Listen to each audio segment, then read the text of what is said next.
Hello there. Welcome back to another KP's Place YouTube video and podcast if you're listening over on Spotify for podcasts.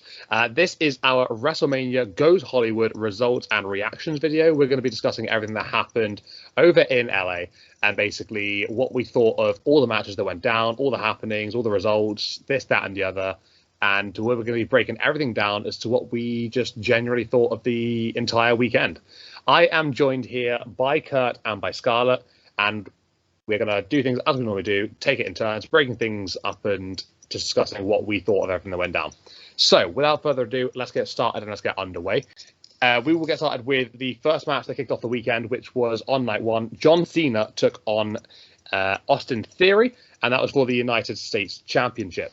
So, this was obviously built to start the weekend from the very beginning, really. We knew it was going to start off for a while. And we got off to a match that I thought had a lot of big hype going into it and was going to be, sort of like a passing of the torch moment.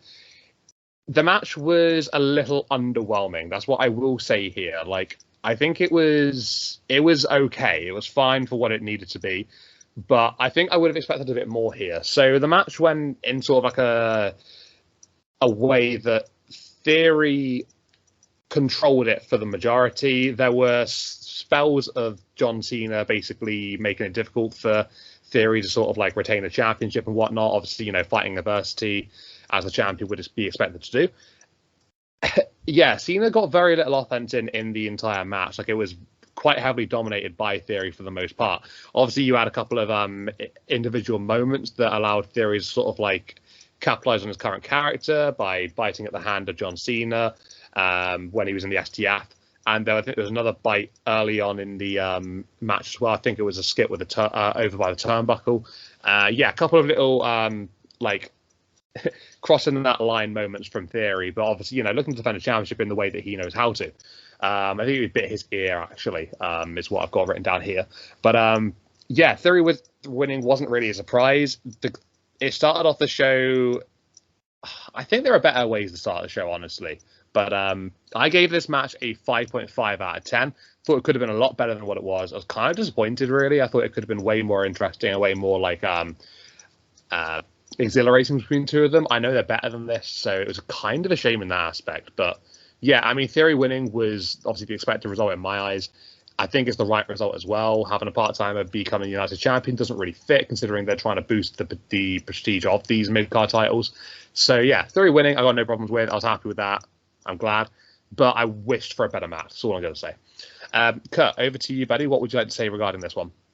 Yeah, I'm kind of agreeing to KP on this one. That it didn't really last very long and didn't really surprise me much, because we all know that John Cena is getting old and at some point he probably might retire, and he's probably no longer good on title matches anymore. Either way, I didn't really particularly enjoy this one much because it wasn't really amazing and surprising. So for this match, I'm going to rate it 5 out of 10 because I knew it wasn't really the best. So that's what I got to say on this one. So I'll pass you over to Scarlett for his thoughts. So I think the whole point of this match, correct me if I'm wrong, was to maybe not so obviously put, there was reference to the passing of the torch. I think that was kind of the point of this whole match. But the way they booked it just doesn't do anything. Theory wins, of course, in pretty dominating fashion, which I think is good. But then to have him win the way he did and the antics that occurred make it seem like he couldn't win without them. And we all saw him tap when the referee got knocked out. So it really doesn't, instead of building up Theory or passing the torch to Theory, more so this match is protecting Cena, which is strange. Why would you want to protect your part-timer and not elevate your supposed, future big star? The biting of the ear, the hand was strange in itself, any match, let alone this one. And then the low blow to just be able to win the match. It was interesting booking. But anyways, Theory did get a lot of offense in, so I'll take that as the glass half full approach here. And without the Batu finish would have been fine. would have been better, but I gave this one a 6 out of 10. Back to you, KP. Nice one, guys. Thank you very much. Yeah, it seems like we've all got pretty similar opinions regarding that one. Yeah, I say, past the torch moment, perhaps maybe a little bit of a minor missed opportunity for it to be a better, bigger moment. But nonetheless, it still went in Theory's favour, so I guess we can take that. Okay, so with that being said then, let's move on now to our next match, the one that followed this one. And what we had up next was the men's showcase tag team match, and obviously that featured the teams of the Street Profits, Braun Strowman and Ricochet, Alpha Academy, and the Viking Raiders. So going into this match, I wasn't really sort of like I don't know, like I wasn't expecting massive things from this. I was expecting, just an opportunity for these guys to show themselves off at WrestleMania, and they would have like a little bit of a flurry, and it would be their chance to be involved in the big event. This match really sort of like caught my attention. It was incredibly fun and entertaining to watch.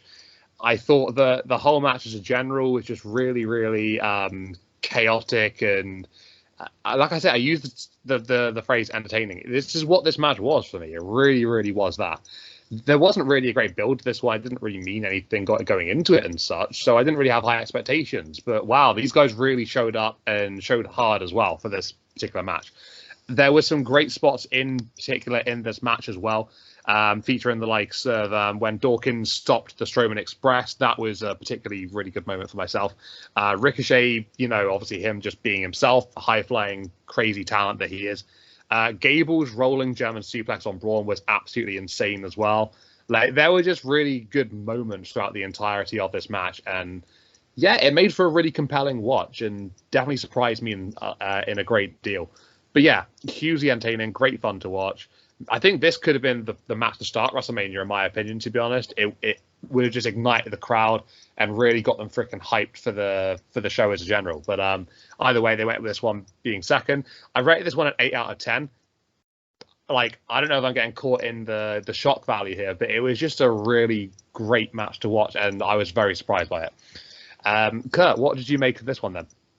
Yeah, I'm kind of saying for you on this one, KP. Amazing talents, and the best move of the night was when they all went on the top row and all slammed down on the mat.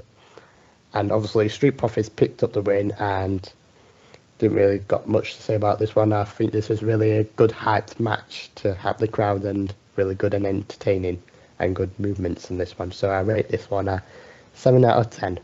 Over to you, Scarlett. Yeah, I think important for me with this match is, as already mentioned, of course, the build wasn't great for this match. And, there wasn't one, I guess, really.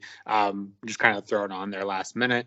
I think that might be attributing to why the match was received so well. Without a good build, you can still have a good match, though, right? And I think I don't use this phrase often, but I think this was a bit of a spot fest, and that, that essentially everyone had their spots lined up, and that's what they did, and it worked out really well. We got to see a lot of bigger guys do things they shouldn't, and then Chad Gable with the rolling German suplex to, one of the biggest guys of the match. So that was awesome to see. Yeah, it was a fun match. I agree. I think this would have been better served as the first match of the show. But still a fun match, and it served its purpose. Give this one 7 out of 10. Back to you, KP. Nice one, guys. Yeah, I mean, good vibes all around from this one, I suppose, really. It was a great watch, right? I think we can all agree on that one. So how about now we move on to what happened after this particular match, and we saw Seth freaking Rollins taking on Logan Paul. So going into this one, I think a lot of people would have expected this one to perhaps try and steal the show. I think both these guys are exceptionally talented.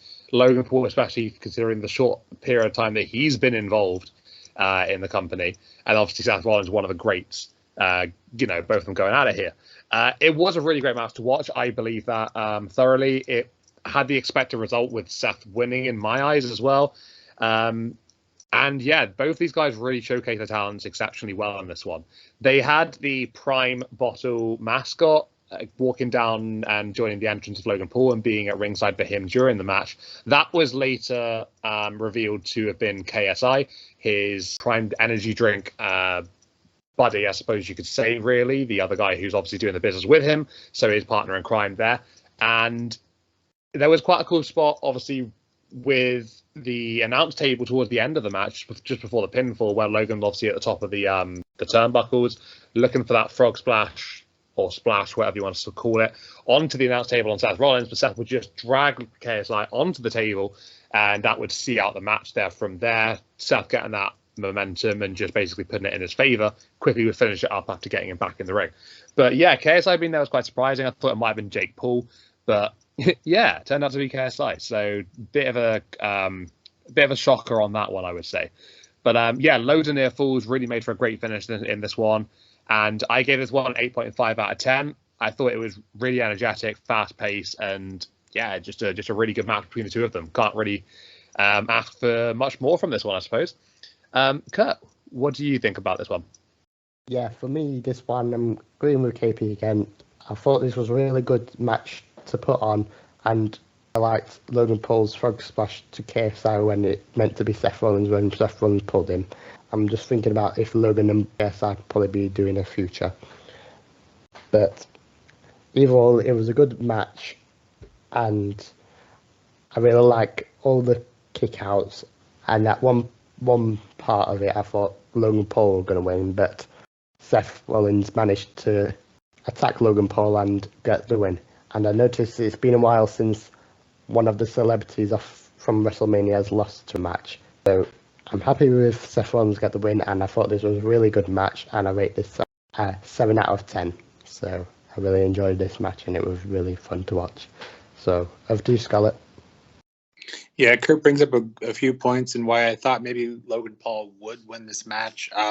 Yeah, he's kind of a celebrity.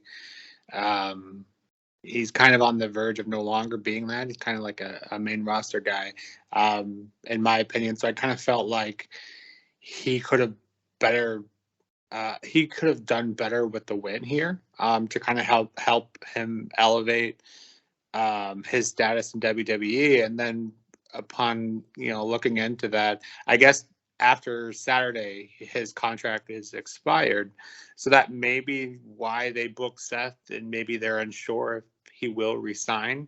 But as for the actual match, I could have done without the bottle mascots and having that play a part in the match. I could have done without that. But still a really good match. That's my only complaint. I'm picking at straws here. Really fun match. I think we all kind of expected it to be two top performers and doing what they do. Give this one a 9 out of 10. Back to you, KP. Thank you very much, guys. Thank you for that. Yeah, lots of good things to be said about that one for sure. It was a great match between the two of them, definitely. Okay, so let's move on now to the next contest, which was the 6-women tag team match. So you have the team of the tag team champions, Becky Lynch and Lita, joined by Trish Stratus to take on Damage Control, featuring obviously Bayley, Io Sky, and Dakota Kai. So going into this one, I was very optimistic for a Damage Control victory. I was hoping that WWE wouldn't squander the chance to book Damage Control in a big win on a big stage. And that is exactly what they ended up doing. So, yeah, I mean, I believe it's the wrong winners. I will gladly say that. I think it should have been the other way. Really, did we actually need a cheap Lita and Trish win in 2023? Apparently, they thought we did. Nonetheless, the match was good. Like it wasn't like a terrible match or anything. Like it was fine. Like it showcased all 6 of the women quite well. It was a pretty fun watch, I would say. I'm not gonna burn too much on the match because the result wasn't how I wanted it to. But yeah, I mean, it was a good match, but it wasn't anything special. I think that's what I'm trying to say here. It had a typical 3v3 feel to it. Delivered a mix of fun elements and chaos in parts as well. Lita looked like she had improved a little bit from when we last saw her competing on Monday Night Raw for tag titles. So that was some sort of positive you can take out of it. Trish actually looked pretty good as well, to be honest with you. I can't really say that she was terrible per se. So I think all 6 women pulled their weight in this one. It was a it was a good match between them, but yeah, like I say, nothing special, I would say. So it was there, it was fine, it was good, and that's essentially what it comes down to. But yeah, wrong winners for me. I gave it a 7 out of 10. Like, I still enjoyed the match, even though the winners were wrong for myself. So, Kurt, do you have anything else to offer with this one, buddy? For this match, I kind of really enjoyed it, and I disagree with KP. I knew that Lita and Becky and Trish will win this one.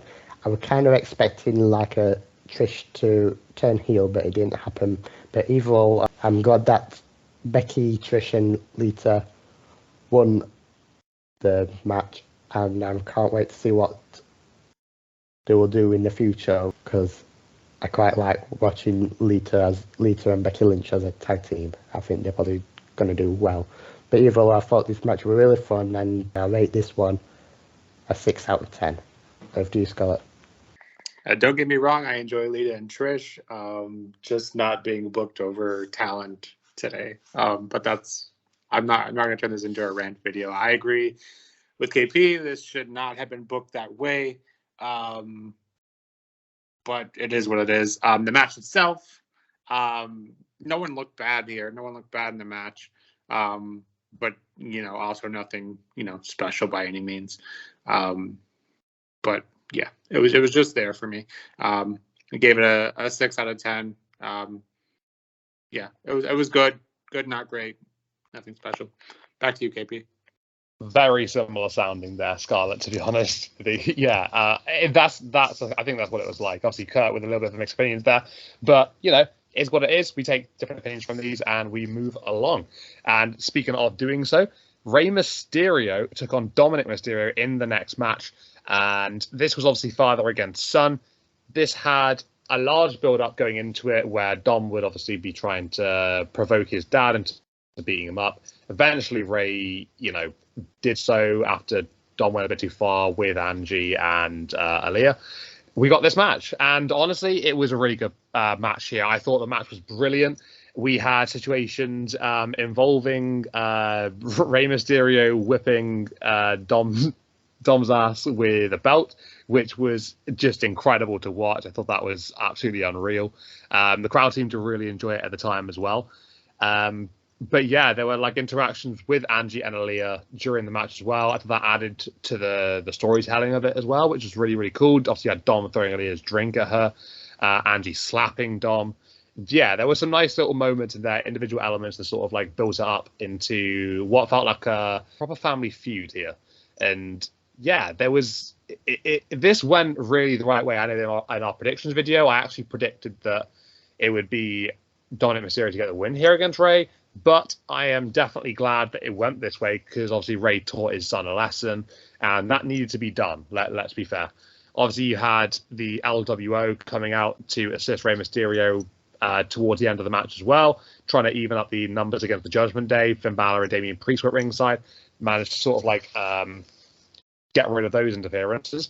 But yeah, I mean, great match here. I thought it was a really good showing between the two of them, and a good climax to, well, what I thought was going to be a climax to this whole story and feud, if it was where it would end. So I gave this one an 8 out of 10. Lots of fun to watch. Felt really great. And yeah, just well done overall. That's what I'm going to go with here. Very well done. Very well built. Very well done. Kurt, what did you think of this one then, buddy? Yeah, I'm agreeing to KP this one. I thought this was a really good match, and I'm really glad that Rey Mysterio won this match to taught Dom a lesson of not to treat his family like that. Obviously, we knew that Judgment Day, Damian Priest and Finn Balor would come in and try to help Dom. Bad Bunny from the announcers table came and they just hit 619, and then it was finished. And I'm kind of thinking that in the future it'll be Rey Mysterio and Bad Bunny versus Damian Priest and Dominic. But overall, I thought this match was really good and really good storyline to it, and I really enjoyed it. So I give this one an 8 out of 10. So pass it over to Scarlett for his thoughts. Over to you, Scarlett. Yeah, I think outside of the bloodline-related stories, I think this was by far the best built storyline here for WrestleMania. And a really fun match, a little bit of everything. I think this is one of those matches where you could show someone else didn't watch wrestling and say, hey, watch this. This is, it has a little bit of everything, has wrestling and storytelling and, spots from, people not in the match. So yeah, overall, really good match. Crowd was really into this one. I think it really elevated this match too, because they wanted to see Ray get that win. He'd been, give his kid the ass whooping he's had coming for quite a while now. So really fun match. I too give this one an 8, so 8's across the board. Yeah, one of the most fun, arguably one of the most fun matches all weekend for me. Back to you, KP. 8's across the board, deserved, right? Definitely deserved. But I'm looking forward to what goes down in the future for these guys. Okay, so we move on now to what followed next, which was the SmackDown Women's Championship match. We had Charlotte Flair defending up against Rhea Ripley. This match was absolutely unreal. Like, we went into this one, I think, talking about it as potentially a sleeper match for the weekend. Two very talented individuals. We all know this, right? And the way this match went down was just absolutely brilliant. Like, it was just completely great from the start to the finish. I personally think this is one of the best ever, if not the best, women's match in WrestleMania history. Hell, you could probably even compare this to just WrestleMania matches in general, like even if it's just like across whoever was competing, men, women, whatever. It was utterly unreal. It was a great match. Rhea deserved the victory here. It was the right result. It was her time to dethrone Charlotte, and she put herself at the top of the mountain, top of the pedestal, as the SmackDown Women's Champion, which was absolutely freaking great to watch. Yeah, like I said, match full of quality from start to finish. There were so many near falls, which meant it was really exciting going into the latter stages of the match. Obviously, Rhea would eventually end this by hitting the Avalanche Riptide, and that was how she won the NXT Women's Championship against Shayna Baszler a number of years ago. And it just sort of like was a vision back to then, like it was a throwback almost. That's how she has to win the really big matches against dominant champions. And thankfully, the match was way better than the build. The build for this one wasn't that great, right? I think we were actually slamming it going into the match, but they showed that didn't matter at all. They can put on a banger, and they can, make the women's division look freaking great and proud at the same time. So, I mean, I'm looking forward to see what Rhea does after this. It's a great way to sort of like elevate her as a top champion, beating Charlotte Flair in a match such as this. Absolutely unreal contest. Yeah, I can't really go on enough about how great this match was. It was just brilliant from start to finish. I keep saying that, but that's what it was. I gave this one a 9.5 out of 10. Very, very, very close to being perfect. Honestly, it was that good in my opinion. It was fantastic. If people gave it a 10, I wouldn't really complain either. But yeah, absolutely unreal. Great match here. Kurt, what did you think of this one? Yeah, I'm agreeing with KP this one. I thought this was a really good match too. These two women put great work into it and made it as a good match for everyone to enjoy, and close counters and close pinfalls. And normally, of the past Charlotte matches, normally boring, but this match with Rhea, I thought they up-leveled it a bit and made it more extreme and made it more like entertaining for them to win. And I really like really pleased Reptile on the top, slamming Charlotte to get the win. And obviously, Charlotte put good moves on doing her figure 4 move lock and a spear and stuff. So I really thought this was a really good match. And I kind of didn't really think it was the best match, but I'll tell you which one I think the best match is coming up. But I really like this one, but I'll give this one a 9 out of 10. I thought it was really good. Over to you, Scarlett. So I think one of the reasons why I thought this match had potential to be good was because of their first encounter back in 2020. Granted, Rhea was still very much green at that point, but everyone knew she had potential from what she had shown us in WWE. But that match in 2020 was very physical, and the build was much better than this one, which as it already attested to, doesn't mean a lot. But I think both of these women did a great job of telling a story with their match. I think this match just shows. I think these two have great chemistry, and I think that was shown here. I think this is one of those matches where if someone was to tell you women's wrestling can't be good, I think this is a match to show them that it can in fact be good and just as good as the guys. That being said, I think this kind of match and this kind of this is another example. I know we've already used it once, but kind of a passing of the torch moment. Where I think Charlotte's kind of passing the torch here to Rhea. I think this is kind of what I expected, and what, maybe that's why they didn't do it that way. This is kind of what I expected with the John Cena and Theory match. I kind of expected, Theory didn't have to be as dominant as he was, but I think Cena to give him the win, just, no cheap tactics here. And I complain about that all the time with WWE. And I think this is a great example of not doing that.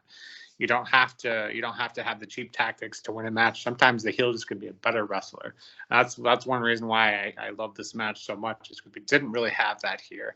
It wasn't the reason that Charlotte lost. She lost because Rhea was the better individual on that night. That being said, I think, as KP said, he's not going to complain if someone gives this match a 10, and that's just what I'll do.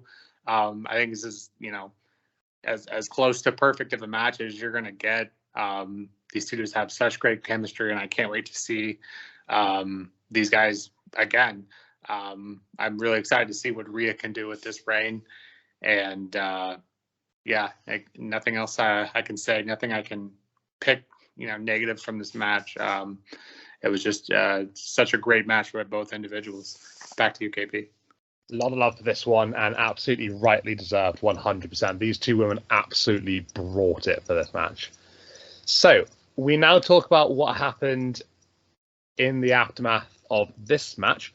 And what happened after this was The Miz would come out with Snoop Dogg and would basically just, cut one of his sort of WrestleMania hosting promos that we sort of expected that he would cut going into the event.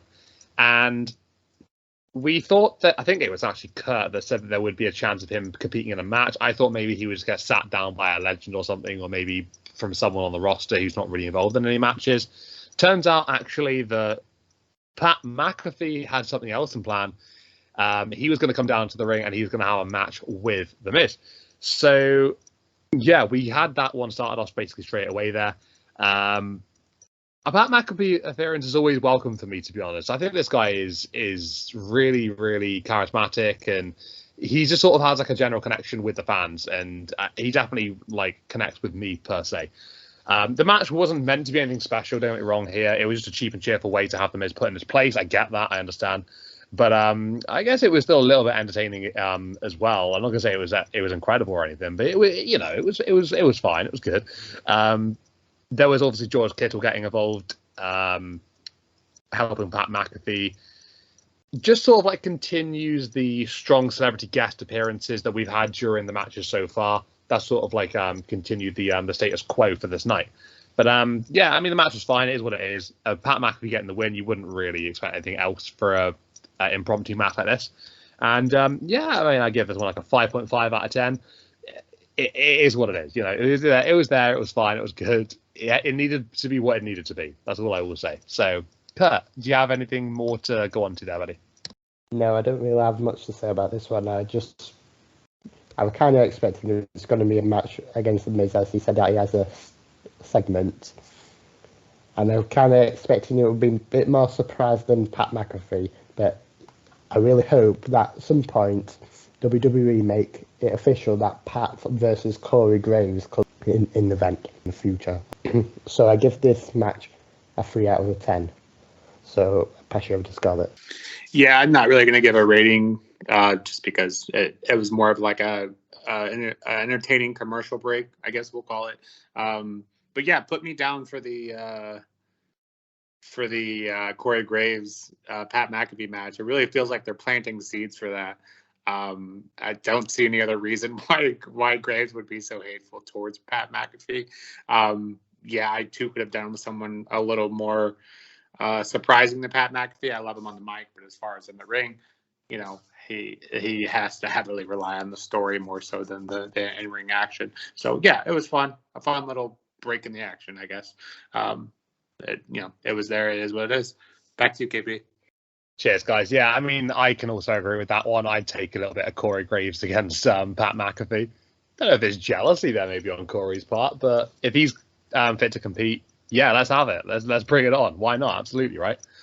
Okay, so after having spoken about all these matches so far in this video and podcast, we have one more to talk about that was on night one.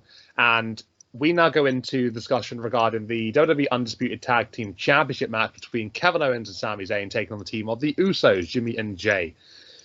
This match had, I think we can all agree, one of the greatest builds going into WrestleMania. It's the bloodline. It gets the main attention of, the storylines of the building, whatnot. And the match absolutely delivered in every shape, way, or form that we expected it to be able to. I genuinely think it's one of the, if not the best ever tag match in WWE history. Could even be, one of the greatest WrestleMania matches, in my opinion, as well. It just had everything, right? It had every single thing needed for this match. Like I said, build was great. Continued to implement parts of the story and the build during the match and throughout. The climax was absolutely dramatic and incredible. We had some incredibly good kickouts. You had Sami kicking out of the 1D, which was an incredibly huge moment. You had, I think, one of the Usos, I can't remember which one is off the top of my head right now, kicking out of the stunner by KO. You had KO kicking out of the Uso splash, double Uso splash from the Usos. There were some really insane kickouts in this one. Sami got battered. Both of the guys got battered, actually, Sami and KO, with super kicks. Super kick after super kick. I think I read online there was something like 22 or something like that. I might not be exactly right, but somewhere around that ballpark, That's a lot of super kicks, super kick party, you could say. But yeah, a breathtaking match here. Thrilled for both Sami and KO getting the win in this one, becoming the new tag team champions. Absolutely 100% deserved. And the Usos' reign comes to an end. I predicted that they would defend successfully every single time up until this one. And the one time I predicted they would lose them, they lost them. So it just made sense, right? It was logical. I gave this match, and this is the first time I've done this on these predictions, I'm giving this a 10 out of 10. So it was just perfect. I can't say anything bad about this one. I could go on for a while talking about it. I've watched it 3 times since since I watched it live anyway. So I've gone back and watched it a number of times anyway. But yeah, just fantastic. Kurt, what do you think? Yeah, I agree with KP this one. I can't think of anything wrong with this match. I thought this match was the best match of night one and the best match of the entire WrestleMania.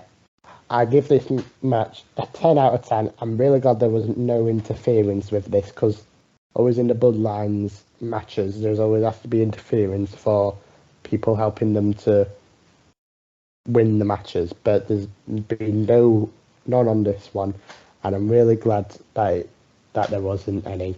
So Sami Zayn, it really proved who he is as a character of himself and a tag team with Kevin Owens. Pass over to Scarlett. Over to you, Scarlett. So with these type of matches, and I know I've said these before on prior videos, the only thing you worry about is overhyping the match when you have 2 teams or 2 individuals, however many individuals are in the match, and your expectations are just too high. And there were several of those matches where I kind of felt like maybe that one of these would not live up to the expectations, but this absolutely was not one of those cases. With the story, the build, a year in the making, it just felt like maybe this match won't live up to it. But how could it? I mean, you have the Usos, you have Kevin Owens, Sami Zayn, just all top tier wrestlers doing what they do best.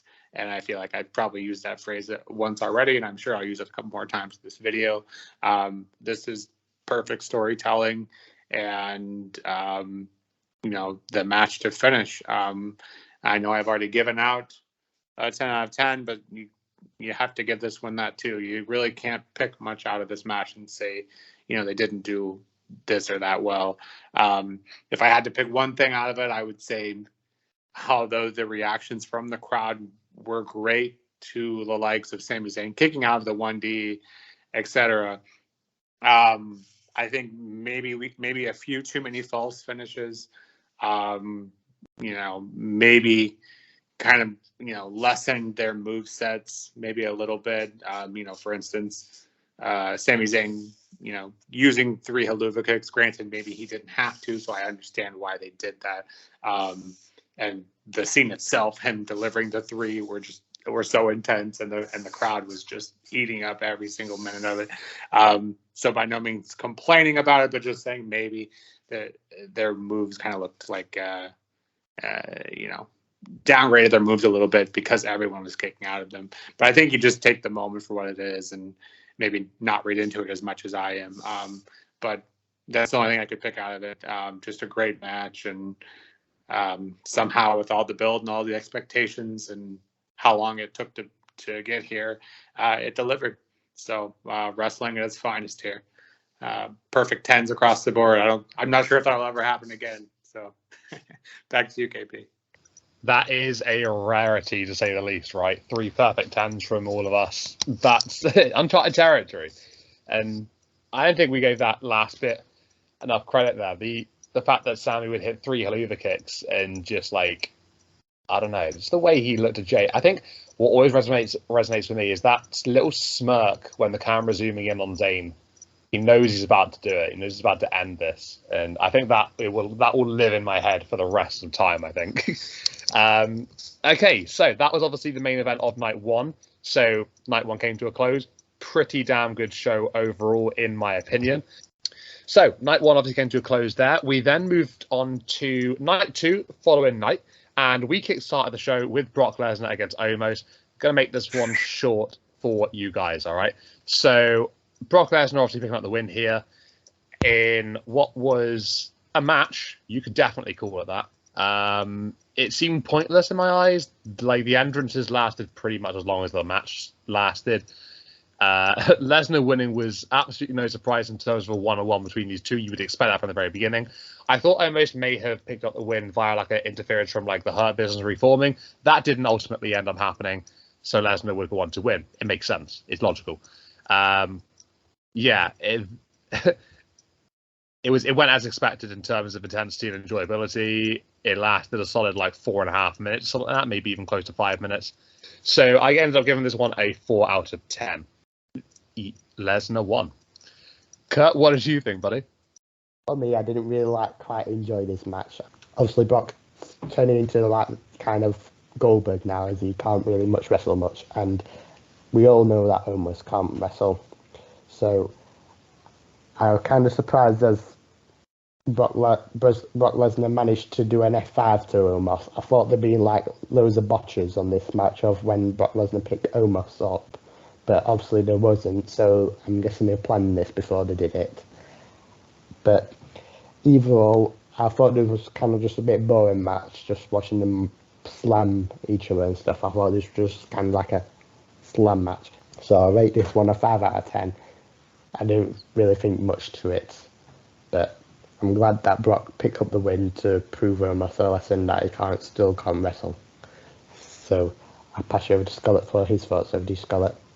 So I will admit that this bathroom match was a little better than I had expectations for, which isn't saying a lot. Hence the reason it's called a bathroom match. But I will say that Lesnar did a good job of making Omos seem like a credible threat. I guess. He didn't have to, but he did. These are Brock Lesnar matches now, and you wrestle with Omos, who basically has no skills whatsoever. I don't dislike many people more than Brock, but Omos has turned into one of those people. I don't know who's behind Omos, why this is still an experiment. It's clearly a failed one and needs to end. I don't know. Yeah, this is just not. It's just not a match for me, I guess. And the crowd enjoyed it. For what it was, two big guys going at it, I guess. Just wasn't for me, and I think WrestleMania kind of struck out on kickoff matches this year. I think there were a lot better options for both nights. This leading off just didn't make a lot of sense for me. I'll give it a 3 out of 10, I guess. That's probably too generous, but it is what it is. Back to you, KP. Cheers, guys. Thank you. Yeah, I mean, I think that could be generous, to be honest. Maybe Scarlett. I think I went a bit crazy with my rating, perhaps maybe a big 4. I think Kurt, you went with like 5 or something, right? But yeah, I mean, it wasn't great either way you look at it, but it happened, so we have to talk about it. So now let's move on to what followed this match then, which was the women's tag team showcase match, and we keep to the theme of lackluster matches. We had Liv Morgan and Raquel Rodriguez taking on Natalya and Shotzi, taking on Ronda and Shayna, taking on Chelsea and Sonya. So I really wanted to enjoy this match. After seeing the men's showcase tag team match, I was thinking, you know what? They delivered. They had a great showing. Sure, the talent's a lot better in that match. I get that. But I thought maybe, there's a chance these girls can put on a very good top quality performance as well. Yeah, that wasn't the case, was it, really? It was nowhere near as good as the men's showcase tag match. Ronda and Shayna not being involved at all, essentially, until at the very, very end of the match. It really, really got to me and irked me. I can't express my disdain for such a decision. They shouldn't have been in the match, in my opinion. I think it's an absolute farce. It's a travesty. And I can't. I'm like seething at just the thought of this, to be honest with you. But hey, it is what it is. They gave a cheap win to Ronda. Well done. And that was basically what they went with. Just putting them over all of these women instead. I'd rather have a Shotzi win, to be honest with you, but it is what it is. You can tell who actually wants to be in the ring and competing throughout the match. Let's just say that. It was quite slow paced, lacked really any wow factors at all. Felt like a SmackDown or a Raw match to me in like the mid card. Yeah, I could shit all over this one, really. I gave it a 5 out of 10 just because, it didn't last less than 5 minutes. So, yeah, I mean, some of the women got the showcase themselves. I thought Chelsea actually put on a good, solid performance in this one. Natalya's sharpshooter on both Chelsea and Sonya was pretty good as well. There were a couple of good moments in this match. It's just like, I think I expected a little bit more considering how good the men's one was. I was disappointed. I was left wanting more. But yeah, 5 out of 10. Kurt, can you bring any more positivity to the situation? For this match, I kind of agree with KP about the winning of this match, that Shayna and Ronda kind of just randomly added into it, like they didn't know what kind of tag team to put into the match, so they just added them to even that Ronda had an arm injury. And for this match, they didn't really do much. They mainly just stayed outside of the ring for all of it and just came in for the last bit of winning the match. If that happened, I'd rather just get like Shotzi or Natalya or Raquel or Liv to win this. And for this match, I kind of really loved the match, and I thought the best woman that did all the moves were Natalya, who put all the momentum onto it, especially when she did the sharpshooter on Sonya and Chelsea. I give this one a 4 out of 10. Wasn't really the best one. So I pass you over to Scarlett. Over to Scarlett. Yeah, and I promise this podcast will get better after this match. But yeah, this is a bit of a rant to start night 2. Just was kind of a letdown from the high that you were let off of night 1. I think, I think there is one way to solve this entire situation of a match. It's to leave Ronda and Shayna out of it, because their involvement was kind of the main issue with this match. You take out the ending, which was very anticlimactic and random and just didn't make any sense. and you leave the other 3 teams in this and do, just do the 6 of them, I think it ends up being a way better match. Basically, I think this could be said for both of the showcase matches. Make them mean something, make these matches for number 1 contendership. It just didn't make any sense. And I understand sometimes WrestleMania matches don't have to build towards something. They're just there and they're supposed to be fun in the moment. But these, the men's side was fun, but this one wasn't. This one didn't serve a purpose. It wasn't fun. It was an okay match until the end, and the end just like, what? Like maybe you missed something and you didn't. That was what they wanted to do with it. Didn't make any sense. Didn't build anyone. Didn't help anyone. It just, if anything, it is going to give Ronda more heat, which I guess you could call that a win. But that's not going to be good heat. That's going to be go away heat. So unfortunately, not too many positive things to say about this. I think you leave Ronda and Shayna out, you have a much better product here. It makes some kind of sense to what Kurt says, have Raquel win this match, and then it makes more sense, I guess. But yeah, disappointing. Could have been better. Give this one a 5 out of 10, I guess. Back to you, KP. Yeah, that is the morbid part of night 2 discussed. So welcome to night 2. We're now going to be talking about everything that actually happened in night 2. And let's get started talking about the next match, which was the Intercontinental Championship triple threat match between Gunther, Sheamus, and Drew McIntyre. This was the right sort of match to put here in the card based on the previous 2, because let's face it, things can only go up from here, and we may as well get skyrocketed up. This match was absolutely incredible as well. This sort of threw shades to night 1 quality matches, really, rather than night 2. And yeah, I mean, I was extremely impressed by each of these 3 men regarding their involvement in the entirety of this match. Gunther would pick up the win ultimately in this one. I thought maybe they would go down a different direction with Sheamus becoming a Grand Slam champion. However, it very much looks like now they're putting all the eggs in the basket of Gunther being possibly the greatest ever Intercontinental champion, and he is well on the path to doing that. I've got no problems with it. I did say that in the build-up to this match. I've got absolutely no issue with Gunther retaining. And, I'm actually quite glad they did it. Sheamus will have his moment eventually. Doesn't need to happen yet. Gunther's going to go on to have this historic IC title reign. There's nothing bad that comes from this, Honky tonk, watch this space, let's just say that. So yeah, not surprised by the outcome particularly, but I would have liked a Sheamus win, but it's not a bad thing, like I said. Gunther's phenomenal. He's been a great champion so far, and I thought he could have been ready for the world title picture, but Roman seems to be doing other things with Cody at the moment, and we'll talk about that a little bit later on.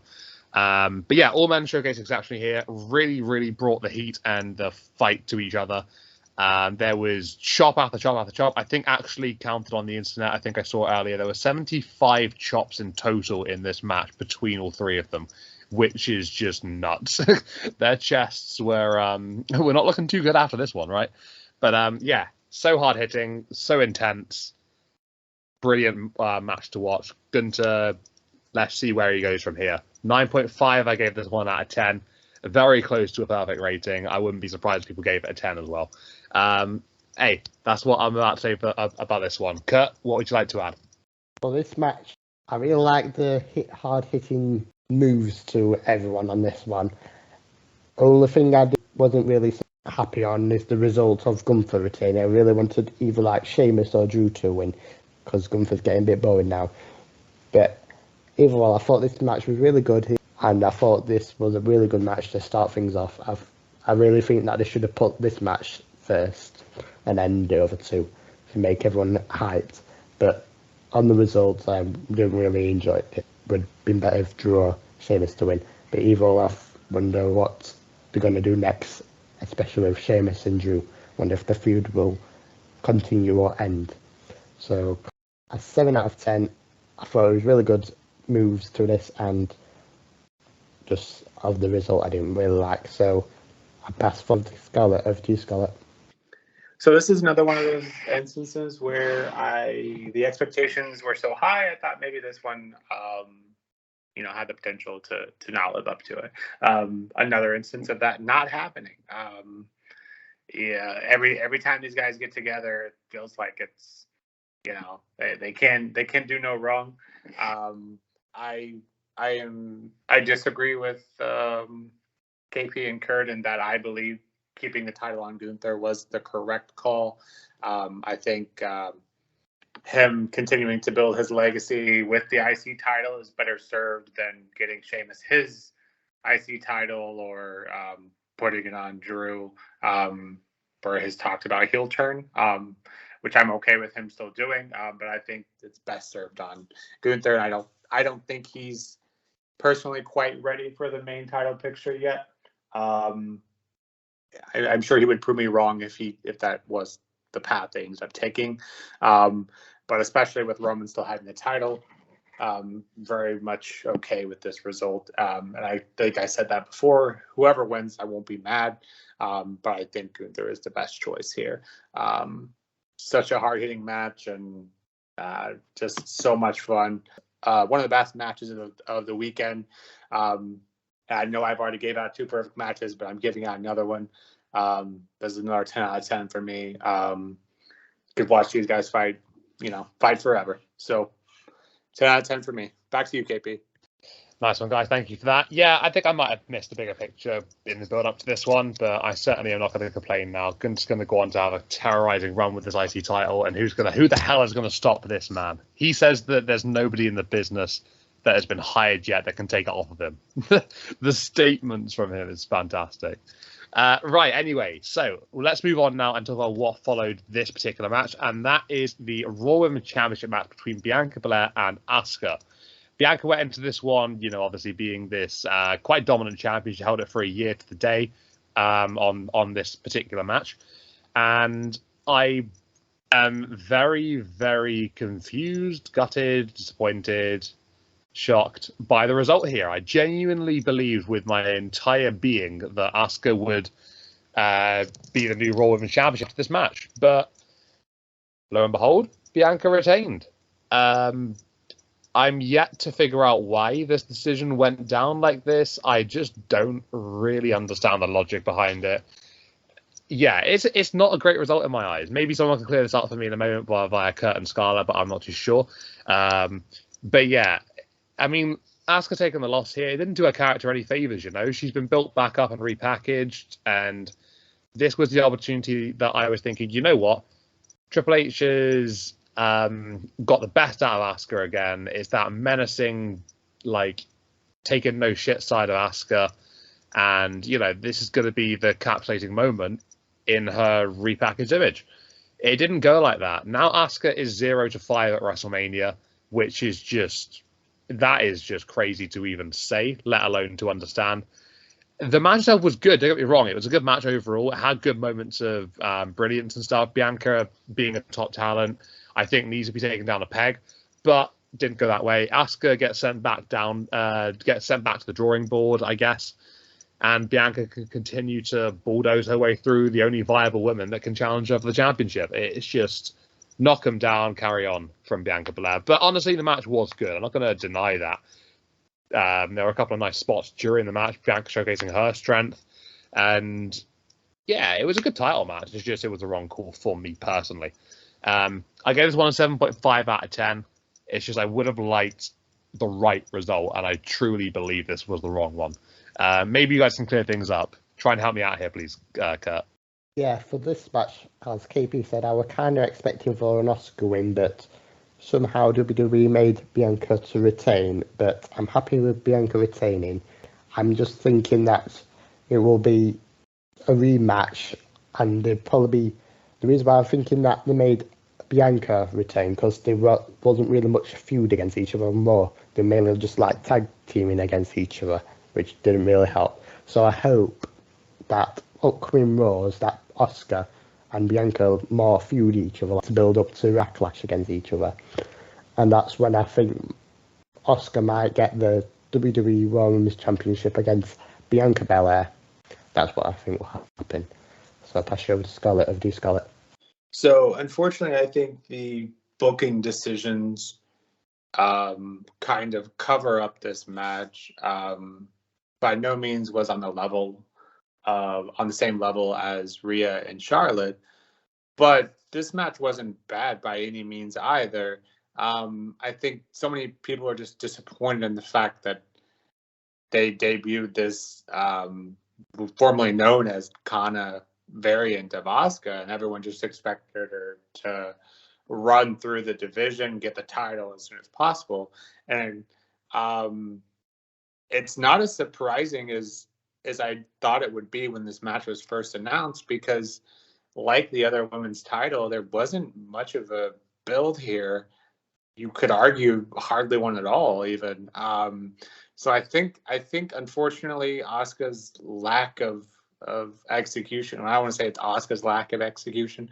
The WWE's booking of lack of properly using her, I think, kind of overshadows this match. But with that being said, Asuka shouldn't be 0-5 at WrestleMania. We all know that, but it's happened. I thought maybe if they could book this with Bianca winning, but then Asuka going full heel and just doing, beating down Bianca for, however long to get a point across, to execute a full heel turn, because it really hasn't happened, and it doesn't appear that it's going to. It still can, I guess, but it hasn't. If that was the result, I think this match would be looked upon, like it did something. But unfortunately, that's not what happened. And while Asuka is 0-5 at WrestleMania, Bianca is now 3-0 and has been champion for a year now. Most people probably would have had her lose the title a long time ago. But I think with her and Rhea both having titles, and I think them being two of the, if not the future of faces of the women's division, I don't think this is a bad call here. Keeping the title on her, you want to call her character boring, whatever. But you can't argue that she's a legitimate champion now. She's been champion for a year, and she's 3-0 on the grandest stage of them all. So I think there's positives and negatives with this match. I just think the underwhelming booking of Asuka is unfortunately what takes main stage here. I think we can go, run through the rest of the roster and build up that character, maybe meet again at a future pay-per-view, and that's fine. I think that corrects what's been wronged here. But as for the match itself, it was a really good match. It was just unfortunately overshadowed by everyone thinking that the wrong person won. But I'll give this match an 8 out of 10. Back to you, KP. Yeah, I mean, that's fair enough, to be honest. Maybe I sort of I don't know, got a bit caught up in the result, perhaps. I don't know, maybe. But yeah, it was a great match. I think I could admit to it being a really good match, and the Bianca is as good as she has been. I've always said that Bianca's great. It's just, I don't know. Yeah, caught up in the loss, perhaps. I'm not too sure for Asuka, maybe. Right, so let's move on now. Change our thoughts and perspective here. We're going to talk about the segment that followed, and it was time for The Miz and Snoop Dogg again. And let me just say, before we get into the depths of this, just what? Just what? I mean, this segment was just what, right? Like, firstly, you had Snoop doing what he did yesterday. Okay, let's get someone down. You clearly want another match. Let's do it again. Let's run the sequel here. So we're waiting. Who's it going to be? Shane McMahon's music hits. Not him again, really, this guy. What happens? About 30 seconds into the match, McMahon goes for a leapfrog and then tears his quad. You couldn't write it, honestly. Runs in the family? Yeah, perhaps it does. But, I mean, this guy, the last time he was involved, he tried to steal the limelight in a Royal Rumble match. Now he's coming out at WrestleMania, and, we could have had the likes of LA Knight, Bobby Lashley, whatnot. But no, we get Shane McMahon tearing his quad. And that it didn't end there. We weren't done there. Instead of carrying on with that, Jess, the referee for this match, let Snoop Dogg know to, let's continue this and, let's make something of the situation. Snoop decides then to go for a people's elbow after giving The Miz a couple of right hands. And it is arguably the worst people's elbow you'll ever see in your life. But it was so damn funny. I just got images of Snoop just the slowest transition onto the rope. He just flops against it, and then he puts so much effort into the elbow drop. It's so damn good, though. I gotta say, although it lacked quality, and it was just so freaking funny, the whole damn segment here. Yeah, I mean, it was quite entertaining and it was hilarious. But my God, should Shane stay away from the product? Yes, he absolutely should. This is a sign if I've ever seen one before in my life. Funny segment, but my God, was it terrible. I gave this one a 2.5 out of 10, and that's purely for the comedic factor. There was no quality, let's be fair. I kind of feel bad for the Miz in this situation, but also for the guys that weren't involved on the card. Yeah, what did you make of this one, Kurt? What did you think? I thought this was the worst match. First of all, as KP said, Shane McMahon, I was thinking, why has it got to be him against The Miz? Because I wasn't really that happy of when he was in the Royal Rumble, because he didn't really do much. Why can't it be like someone like, as KP said, LA Knight or Bobby Lashley? But Triple H has to pick Shane McMahon for some odd reason, as he can't even wrestle. I think after he had an injury on this one and teared his quad, that KP said, I think he should now decide to retire from wrestling now, as he keeps injuring himself or not doing it properly. I think he should retire and don't do WWE again. It was good when he was younger, but I really like as Snoop Dogg end the match to get the win over Miz, because it'll be disappointing to have a match that never happened and you have to just cancel it out, and it would be silly if it ended like that. And I think Snoop Dogg was the worst elbow drop person. He didn't even run to the ropes and move it. He just tapped it and did the worst elbow. So for this match, I got to give it a 0 out of 10 because it was a dud. It was absolute rubbish. So I'll pass you over to Scarlett for his thoughts. Over to you, Scarlett. I think I enjoyed the reactions, your guys' reactions to the segment more than I did the actual segment. But that being said, your mention of both LA Knight and Bobby Lashley here, I think, why not bring them out? And, as the challenges, if you're going to put The Miz through this, I don't know who he's wrong, but clearly someone, why not use LA Knight and Bobby Lashley for each of these segments here? To give them a Mania moment, and they're not left off the card that way. Is it a proper match? Probably not still, but at least they're there. But I think not including them only helps their push. Obviously, LA Knight is very over, and Bobby not quite as much, but still pretty over as well. I think it only helps their cause next time they're on and get a little more love. But yes, the Snoop Dogg elbow drop lives rent free in my head now and forever and always. As for the rating, pass. Back to you, KP. This is something that we can laugh about, right? If you can't laugh about it, what can you do with this, right? So we can take that. Okay, so let's move on to something that was filled with a lot more quality than what we just witnessed and what we just spoke about. The match that followed this was the Hell in a Cell match between Edge and the Demon Finn Balor. So this was, in my eyes here, the first categorical dub of the night. Obviously, now that I've spoken about Gunter and other than that, I think I've sort of come to terms with, actually that probably was the right call, and I'm happy with it. I was happy with that anyway, but you know what I mean. Edge getting the win here, he's my favorite. I'm always going to be hyped with an Edge victory. Many people will argue that the Demon should have won this match, and you know what? I sympathize with them. I really, really do, because now the Demon's lost 2 matches in a row. Obviously we go back to Extreme Rules from a couple of years ago. He lost to Roman Reigns in that Universal Championship match.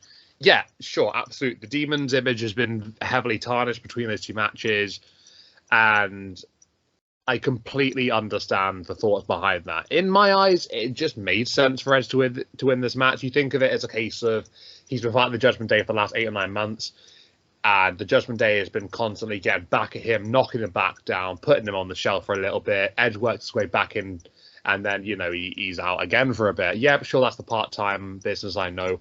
I get that. I understand it. Finn's full-time. Again, you could argue that Edge should be allowing Finn to go over him. And I don't know. I think in terms of the story, it just makes sense. You don't have Edge go on this redemption story to try and bring it to the Judgment Day to then lose the biggest match that has come up, involved in the story. I think we're going to argue about this. I can see Scarlett probably prepping some absolutely monstrous comeback here, and I get that. I know it's coming, but it honestly, I don't know. It just makes sense in my head. Maybe I'm looking in one direction, perhaps. I don't know, but I look forward to hearing what Scarlett's got to say in a bit more deeper detail than what we've discussed already previous to this. The match itself, let's talk about that. It was incredible. There were some truly amazing spots in this one. We had a coup de grace onto the table with Edge narrowly getting out of the way. Off of Finn would do it off of a platform on the Hell in a Cell. It was a pretty cool spot. Edge taking that would have been a lot more awesome, but I can understand that if he takes that, that's game. You don't recover from that, right? So obviously he would have had to avoid it. There was an execution off of a ladder by Edge, and that was a pretty cool spot as well. You had a concerto to end the match as well, which was very fitting to the story. Obviously, we saw Beth take a concerto by Rhea Ripley in the past. There's been concertos, heavily involved in this massive build. So I think that was an appropriate way to end this one. Balor, when he got busted open by Edge throwing the ladder at him, that was a pretty crazy spot, to be honest. I was kind of worried for him at the point because I thought, what, is this match even going to go ahead? Is this match done? Like, what's going on here? Like, are we not going to get the rest of the match? Thankfully, he got stitched up at ringside, and he had some numbing agent so that he was able to continue with the match.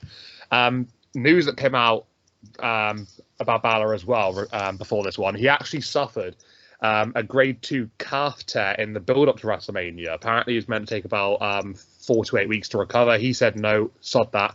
We're going to get the match done anyway. So not only did he receive 14 staples to close the gash in the match, he was also competing with a grade 2 calf tear. It just shows how incredible Finn Balor really is and how determined and how passionate about the sport he is.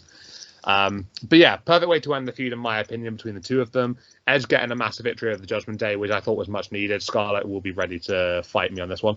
I gave this one a 9.5 out of 10 because it was just exceptional. It was great. Loved every single minute of this one, except obviously the Finn stitched up business. But anyway, very, very good match. Incredible.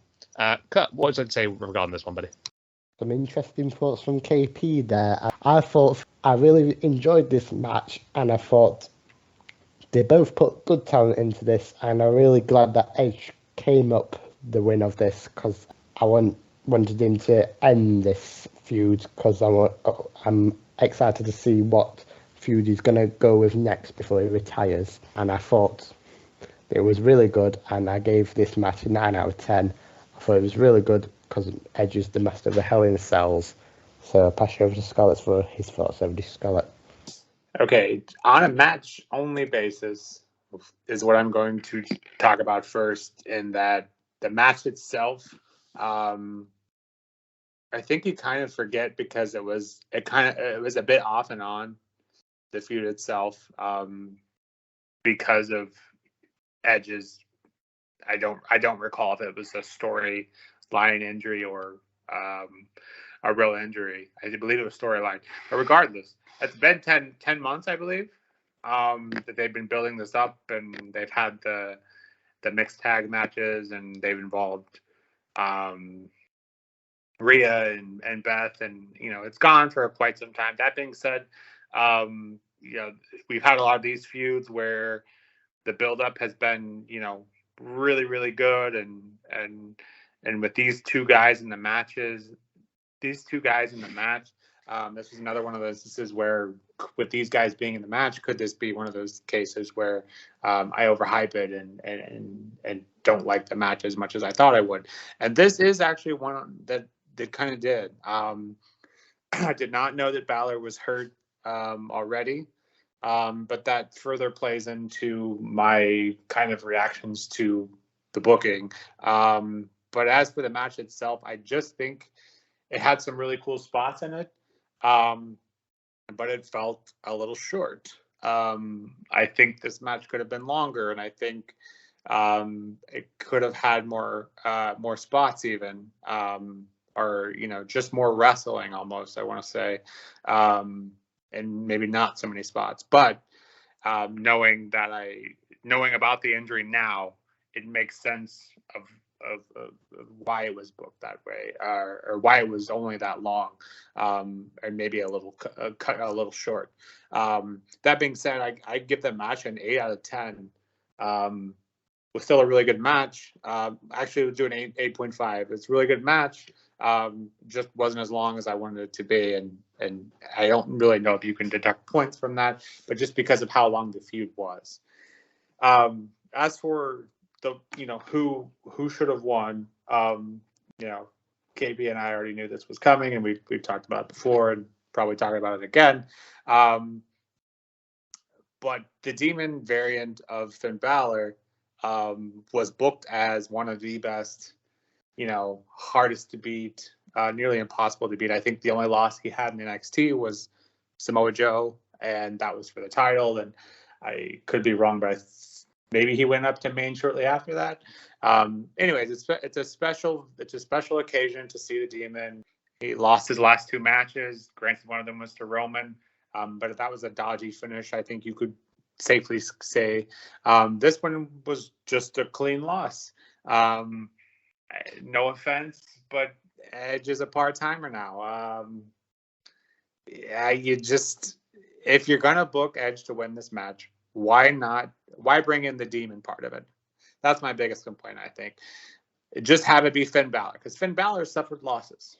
No one bats an eye at Finn Balor losing to Edge in a Hell in a Cell match. But why bring the Demon in just to have him lose clean to almost a retired part-timer? It just doesn't make any sense long term. And it's honestly, the Demon you can't look at the Demon anymore with that aura around him. It just doesn't, if he loses, I understand there's a lot of people that he could have lost to. So anyways, that's the end of my rant. But the match itself was good. Really good. Just not quite what I was expecting. Just maybe overhyped a little bit by myself. So 8.5 out of 10 for me. Back to you, KB.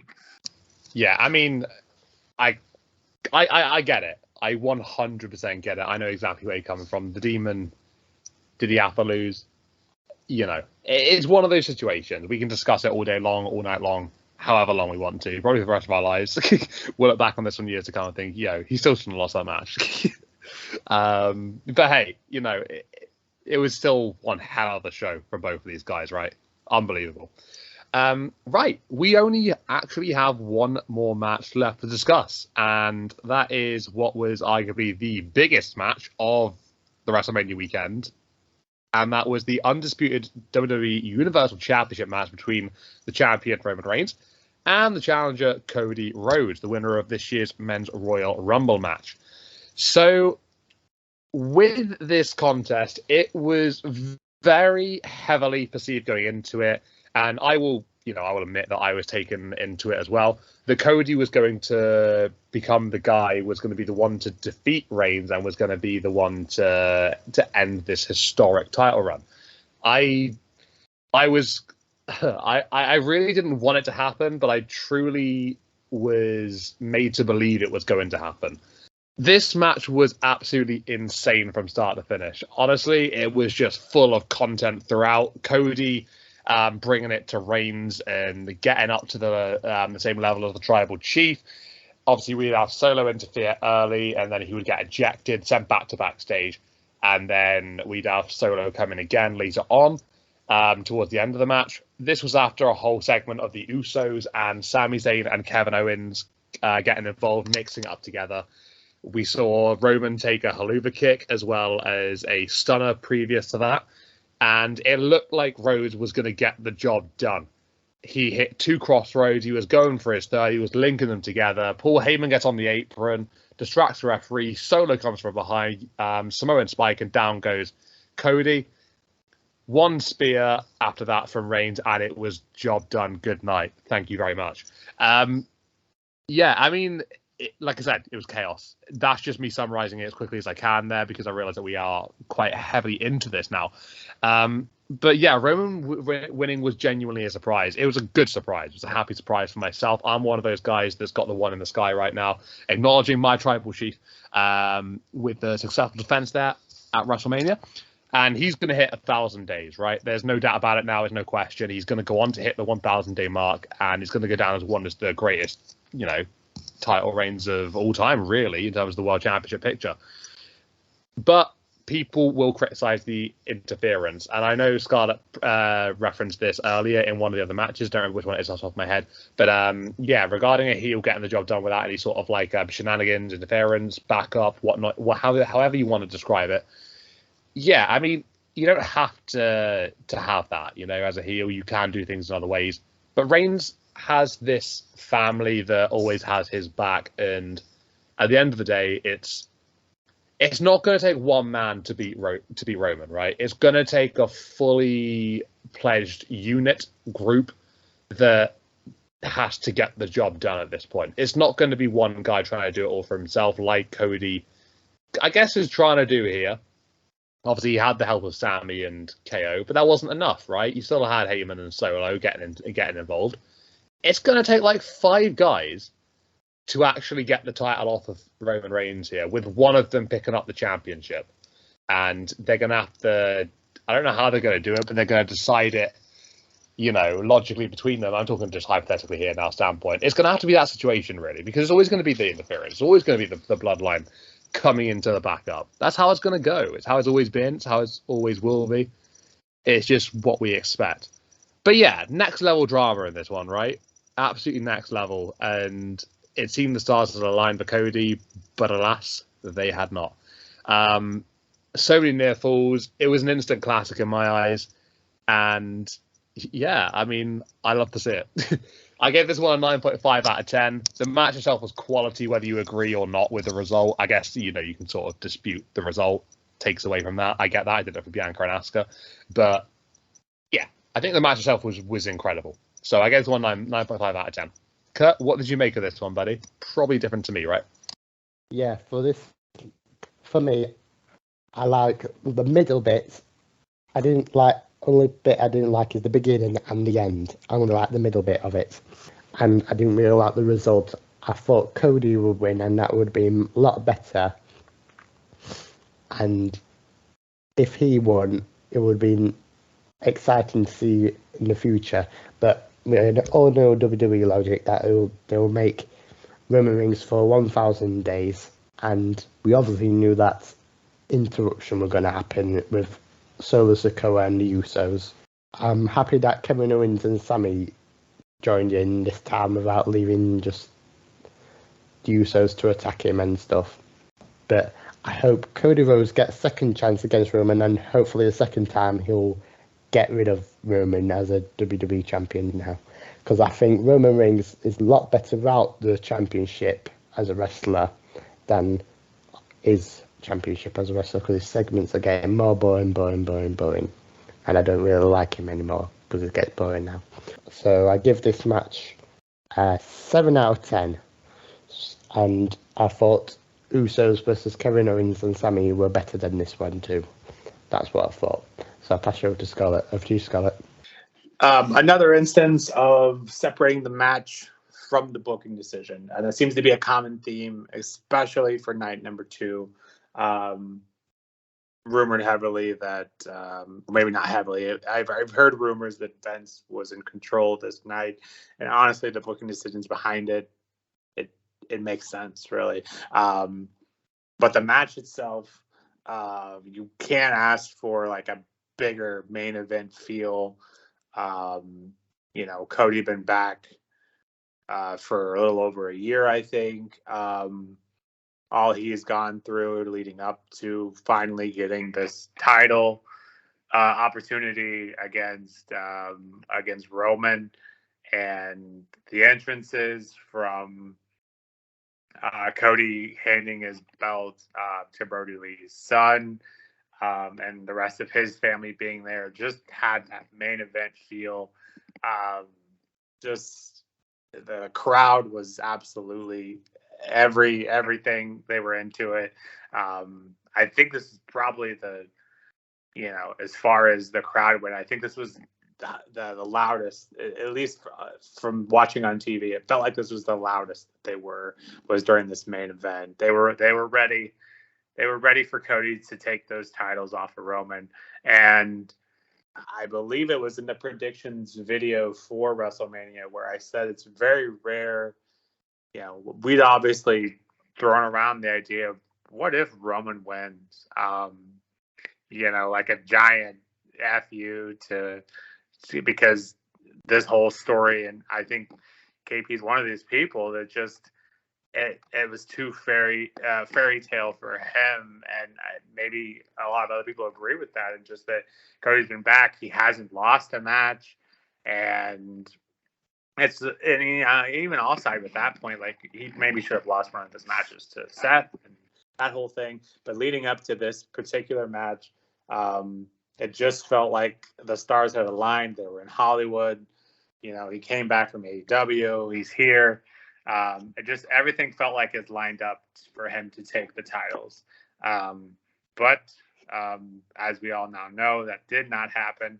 And I've said it before and I'll say it again. Heels relying too heavily on interference, even if that is part of Roman and the bloodline, the whole gimmick they have. It really kind of put a damper on the match. I'm still giving it a 9.5 out of 10 because the match was great. But to end it on that sour note with Solo coming in, using the Samoan spike, and then having the spear end the match, what a deflating finish to just an incredible build and main event that we got here. I think even to make this match even better, have Cody kind of fight after receiving the Samoan spike and the spear to end the match. Have him continue to fight, take one or two more spears, and maybe another interference, I guess, because that seems to be his thing. I think even that would help this. And it just felt so sudden. Like it just felt like a fairy tale ending, whether you like that or not. This felt like the one time that, I think is my point that I dropped earlier was very rarely are we swerved just to swerve. This kind of feels like one of those instances. It felt like we were swerved.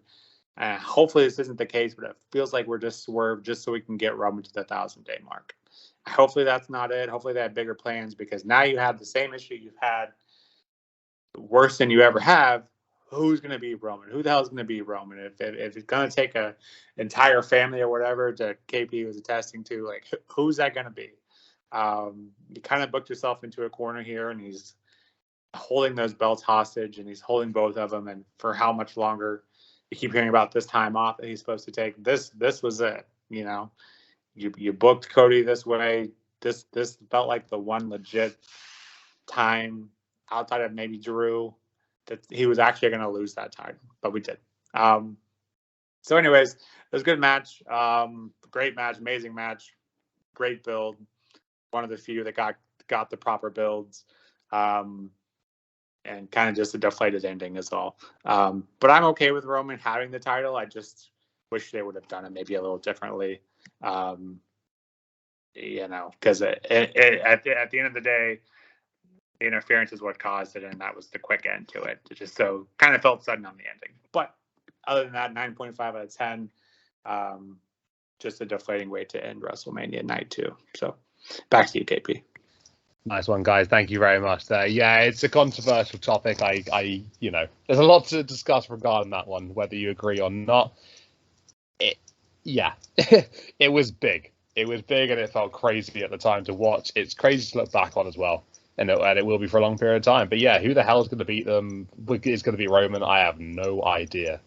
I accidentally said them. I suppose it is them, really, isn't it? But you know what I mean. Yeah, so that was night 2. Fully discussed there, everything that happened during that night. We'll go into some overall sort of descriptions now, what we thought of each night as a general. And then we can just sort of like break things down as like an overall, I guess you could say. So we'll do a night 1 overall first, then night 2, and then overall, if that makes sense. So regarding night 1 in total, I gave it a 8 out of 10. I thought that there were only a couple of downsides really to the night. You had Cena and Theory having a little bit shorter, not quite as good a match as I hoped for. Damage Control getting stiffed again, and you know, the impromptu Pat against Miz match. They were all sort of like elements that sort of made my rank a little bit lower here. But this night was absolutely epic. I think it's probably one of the best individual nights of WrestleMania, right? It was just brilliant. Like there was consistent quality throughout the card. The matches were great. It was epic, and yeah, huge victories across the show as well. There were some really, really amazing moments across the card here. Night 2 really had a lot to live up to. And yeah, in terms of night 2 per se, I thought that it was a 7 out of 10. It was a step down, right? In terms if you compare it from night 1 to night 2. But yeah, I mean, in terms of consistency in the booking decisions, I thought it was a little bit off track compared to night 1. But it still had some really good, brilliant moments throughout it as well. The Triple Threat IC title match was as great as expected. Hell in a Cell match was quality. Main event delivered in both drama and chaos. Asuka losing, in my eyes, wasn't the greatest idea, but hey, we've discussed that in plenty. Showcase match didn't deliver as much as we thought it would, compared to that of the first showcase match. And then the Miz segment was, you know, it was what it was. But yeah, a little bit of a disaster there. But yeah, 7 out of 10 for the second night, 8 out of 10 for the first night. Overall, you put 8 and 7 together at 7.5, right? Night 1 certainly carried night 2, in my opinion. But yeah, there were plenty of historical moments between both nights. So yeah, definitely a WrestleMania to remember for numerous reasons. That's what I can say. Kurt, what did you make of night 1, night 2, and grand overall, buddy? So for night 1, I thought that was better than night 2, in my opinion. And the downfalls, I kind of agree with KP for the John Cena and the Miz one. I don't agree for the Damage Control one. I thought, apart from them 2 matches, every match were really good and more like hyped and fun to watch matches. And I give night 1 an average of a 9 out of 10. For night 2, I wish there was like more title changes than as night 1 because there were no title changes. So that's why I have to go with 7 out of 10 for night 2, especially with the Brock match and the women's tag team fatal 4-way match. I have to put it down for as well. So that's why I put that for night 2.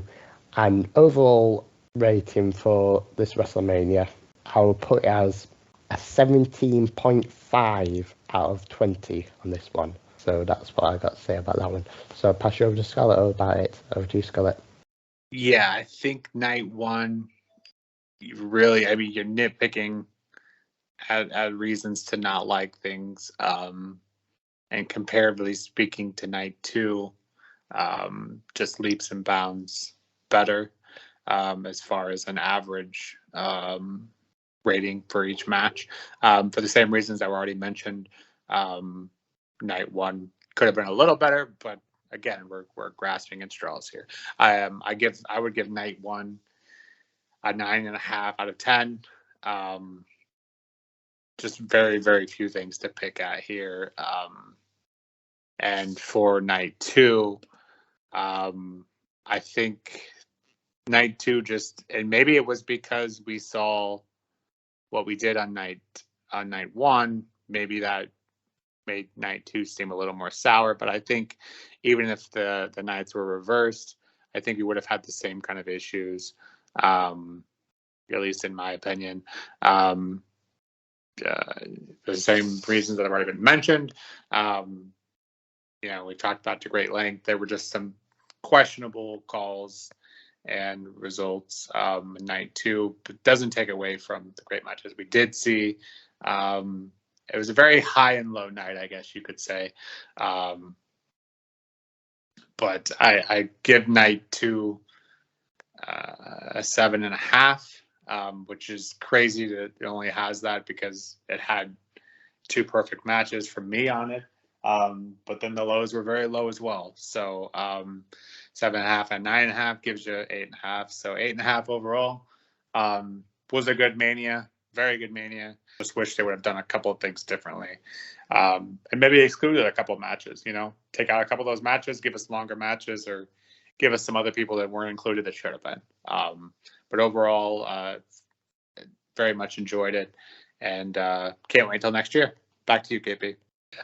Guys, thank you for a very, very great and long, in-depth discussion here regarding everything WrestleMania-wise. Thank you, everybody, for tuning in and listening to this as well. I appreciate this has been a very, very long breakdown, but there's a lot to cover, a lot to cover. 13 matches and a couple of impromptu stuff, and then overall opinions and stuff as well. So, yeah, lots of controversy, lots of big things to discuss.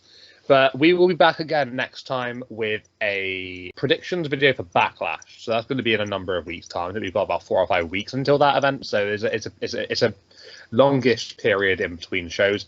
So we've got plenty of time to build some stories up and see what goes on in the absolute chaos that currently is the situation at the moment. We won't really talk too much about that one right now because it's nothing really to do with this particular video. But yeah, we'll be back then. See what happens in the meantime, and yeah, we'll deliver some predictions and theories regarding Backlash. We will see you then. Thank you very much, Kurt and Scarlett, for joining me. This has been another KP's Place YouTube video and podcast for those listening on Spotify for podcasts. With me, KP, because that will be me. With Kurt and Scarlett, because that would be them. Cheers, guys. We're out of here. See you next time.